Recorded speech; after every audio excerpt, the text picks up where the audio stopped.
నమస్తే, welcome to V6 news.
చదువుకు market అవసరాలకు పొంతన లేదు. ప్రపంచంతో పోటీ పడే సిలబస్ ఉండాలన్న రేవంత్. ఆర్టీసీని అప్పుల ఊబి నుంచి గట్టెక్కిస్తాం. ఫ్రీ జర్నీతో మహిళలు సంతోషంగా ఉన్నారన్న మంత్రులు. రాష్ట్రానికి రైల్వే కోచ్ ఫ్యాక్టరీ ఎప్పుడిస్తారు? విభజన హామీలు అమలు చేయాలన్న వినోద్.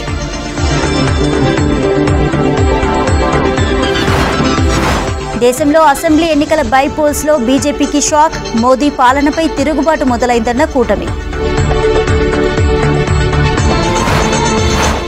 రాజకీయాల కోసమే విపక్షాలు రెచ్చగొడుతున్నాయి. 4 ఏళ్లలో 8 కోట్ల ఉద్యోగాలు సృష్టించామన్న మోదీ.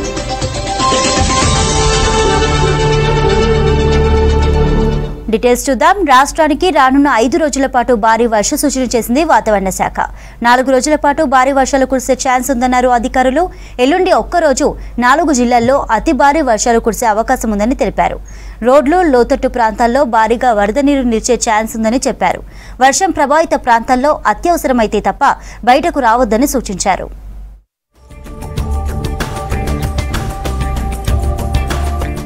రాష్ట్రంలో భారీ నుంచి అతి భారీ వర్షాలు కురిసే ఛాన్స్ ఉందని ప్రకటించింది వాతావరణ శాఖ. రానున్న 5 రోజులు రాష్ట్రానికి హెవీ రెయిన్ అలర్ట్ ఇచ్చారు అధికారులు. ఉరుములు, మెరుపులతో కూడిన వానలు పడే అవకాశం ఉందని చెప్పారు. గంటకు 30 నుంచి 40 కిలోమీటర్ల వేగంతో ఈదురు గాలులు వీచే ఛాన్స్ ఉందన్నారు. రేపు కొన్ని జిల్లాలకు ఎల్లో అలర్ట్ ప్రకటించారు. నిర్మల్, నిజామాబాద్, వికారాబాద్, సంగారెడ్డి, మెదక్, కామారెడ్డి, మహబూబ్ నగర్, నాగర్ కర్నూలు జిల్లాల్లో అక్కడక్కడ భారీ వర్షాలు కురవచ్చన్నారు.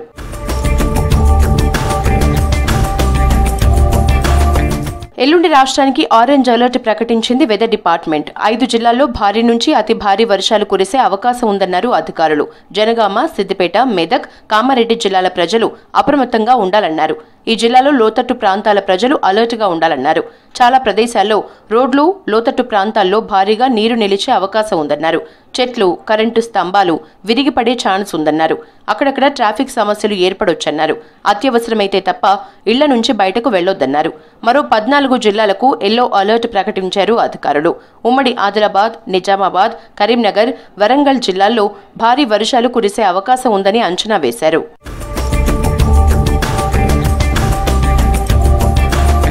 ఈ నెల 16న 8, 17న 6 జిల్లాలకు భారీ వర్ష సూచన చేశారు అధికారులు. 16న మంచిర్యాల, కరీంనగర్, జయశంకర్, భూపాలపల్లి, భద్రాద్రి కొత్తగూడెం, సంగారెడ్డి, ములుగు జిల్లాల్లో ఉరుములు, మెరుపులతో కూడిన భారీ వర్షాలు కురిసే అవకాశం ఉందని అంచనా వేశారు. మిగతా జిల్లాల్లోనూ మోస్తరు వర్షాలు కురవచ్చని చెప్పారు. ఇవాళ రాత్రికి జిల్లాల్లో మోస్తరు నుంచి భారీ వర్షాలు కురిసే ఛాన్స్ ఉందని హెచ్చరించారు అధికారులు. 7 జిల్లాలకు భారీ వర్ష సూచన చేశారు. ప్రజలు అప్రమత్తంగా ఉండాలని సూచించారు. రాజకీయ శక్తులు, కోచింగ్ సెంటర్ల కుట్రలో భాగంగానే నిరుద్యోగులు ఆందోళనలు. సీఎం రేవంత్ రెడ్డి అన్నారు. పరీక్షలు వాయిదా వేస్తే ప్రభుత్వానికి పోయేదేమీ లేదని, అభ్యర్థులే నష్టపోతారని చెప్పారు. అసెంబ్లీలో జాబ్ క్యాలెండర్ ప్రకటిస్తామని హామీ ఇచ్చారు. ప్రపంచంతో పోటీ పడేలా సిలబస్ ఉండాలన్న సీఎం చదువుకు మార్కెట్ అవసరాలకు పొంతన లేదన్నారు. ఇక డ్రగ్స్ పై యుద్ధం చేస్తున్నామన్న సీఎం ఈ యుద్ధంలో మోరల్ వాలంటీర్ల పాత్ర చాలా కీలకం కానుందని చెప్పారు.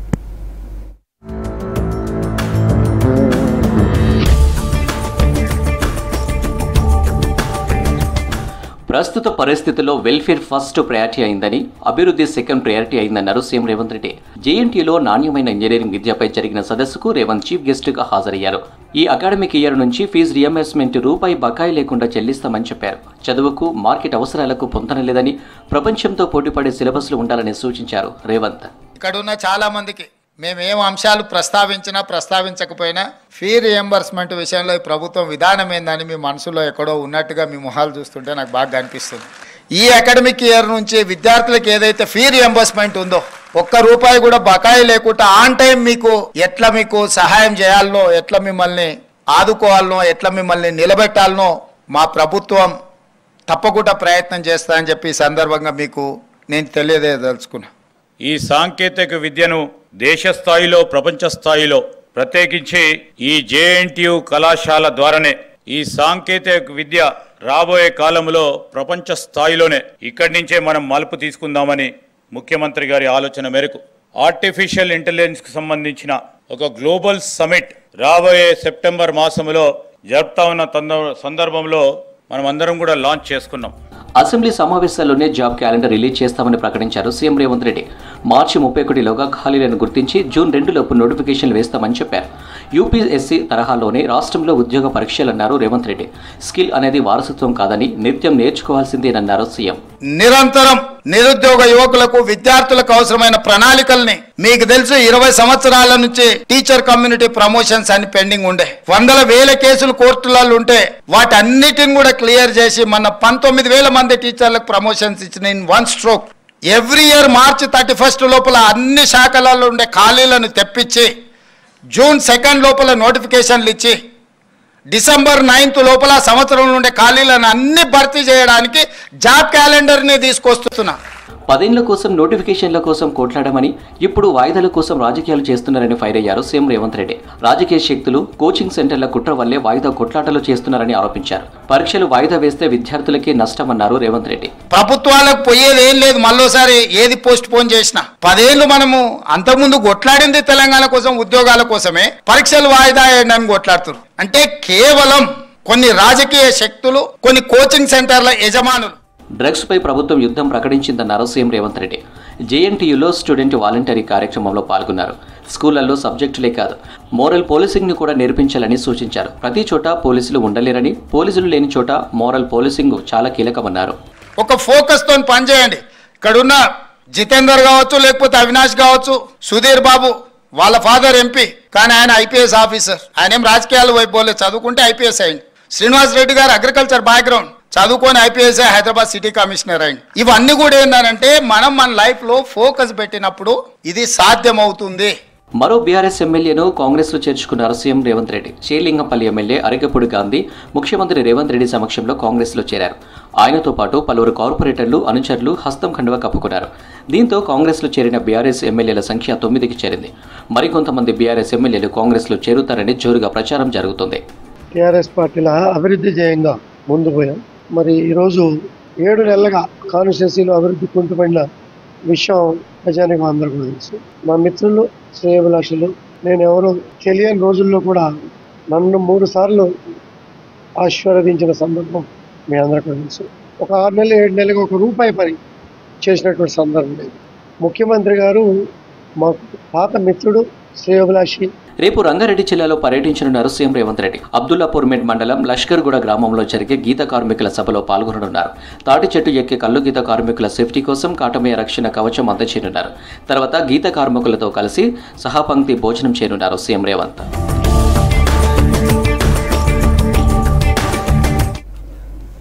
బలహీన వర్గాలకు మంచి జరగాలన్న ఆలోచనతో కులగణన చేపడుతున్నామన్నారు మంత్రులు. బీసీలతో పాటు అన్ని వర్గాలను అభివృద్ధి చేస్తామని చెప్పారు. ఆర్టీసీని నష్టాల నుంచి గట్టెక్కిస్తామని తెలిపారు. విద్యతోనే స్వేచ్ఛ, సమానత్వం సాధ్యమన్నారు మంత్రులు.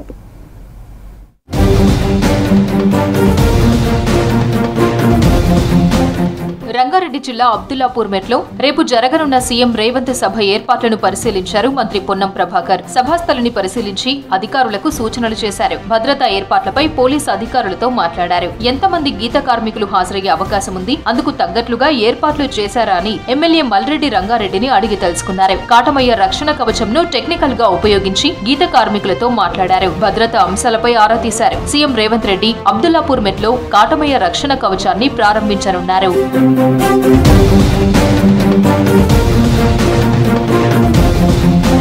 రాష్ట్ర ప్రభుత్వం బీసీల సంక్షేమం కోసం కట్టుబడి ఉందన్నారు మంత్రులు కోమటిరెడ్డి వెంకటరెడ్డి, పొన్నం ప్రభాకర్. కాంగ్రెస్ ప్రభుత్వం ఏర్పాటైన తర్వాత బీసీ కార్పొరేషన్లకు నిధులు మంజూరు చేశామని చెప్పారు. నల్గొండ బీసీ సంక్షేమ సంఘం ఆధ్వర్యంలో ఏర్పాటు చేసిన మహాత్మా జ్యోతిబాపులే, సావిత్రిబాయి పులే విగ్రహాలను ఆవిష్కరించారు మంత్రులు. బలహీన వర్గాలకు మంచి జరగాలన్న ఆలోచనతో కులగణనను చేపట్టేందుకు ప్రభుత్వం నిర్ణయం తీసుకుందని చెప్పారు. ప్రతి అసెంబ్లీ నియోజకవర్గంలో 80 కోట్ల నిధులతో ఇంటిగ్రేటెడ్ హాస్టళ్లను నిర్మిస్తున్నట్లు తెలిపారు మంత్రులు.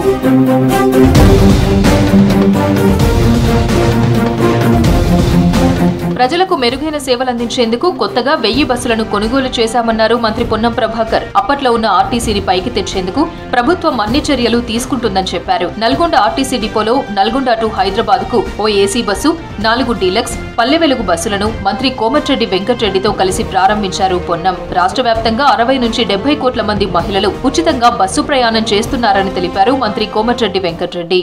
వారికి నిజంగా కూడా అభినందనలు. ఎందుకంటే ఇవాళ కొత్త బస్సులు కొనే కార్యక్రమం కానీ అప్పులలో ఉన్న ఆర్టీసీని కూడా పైకి తేవడానికి తన వంతు కృషి చేస్తూ నిన్న మధ్యాహ్నం తెలుసుకొని సాయంత్రం మద్రాసు ఫోన్ చేస్తే వెంటనే అధికారులకు ఫోన్ చేసి వెంటనే ఒక హైదరాబాద్ ఏసీ బస్సుతో పాటు 4 డీలక్స్ బస్సులు ఏపీకి మొదటిసారి ఇచ్చేసిన మా పొన్నం ప్రభాకర్ తెలంగాణ పోరాట యోధులకు స్వాగతం, సుస్వాగతం. రేవంత్ రెడ్డి గారు ముఖ్యమంత్రిగా కాంగ్రెస్ ప్రభుత్వం ఏర్పడ్డ తర్వాత 48 గంటల్లోనే మహిళలకు ఉచితంగా బస్సు సౌకర్యం ఇవ్వడంతో పాటుగా ఇక్కడి నుంచి కొత్తగా బస్సులు కావాలని అడిగినారు. దసరా లోపల 7 బస్సులు